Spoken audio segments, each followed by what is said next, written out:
पुण्यातील कार्यक्रमात आवाज मर्यादा ओलांडण्यात आली होती। त्यामुळे खासदार मेधा कुलकर्णी यांनी शनिवारी कार्यक्रमच बंद पाडला।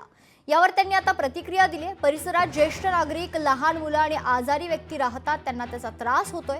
स्थानिक नागरिकांनी वेळोवेळी तक्रारी केल्या होत्या, पण पोलिसांनी काहीच पावलं उचलली नाही। त्यामुळे स्वतः तिथे जावं लागलं असल्याचं मेधा कुलकर्णी यांनी स्पष्ट केलं।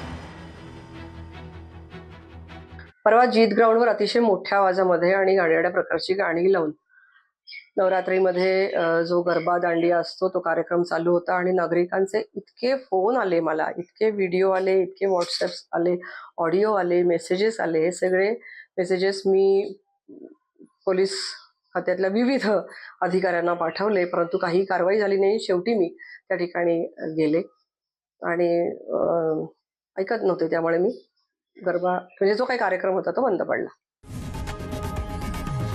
लोकशाही मराठी ऐका, पहा, जागरूक रहा।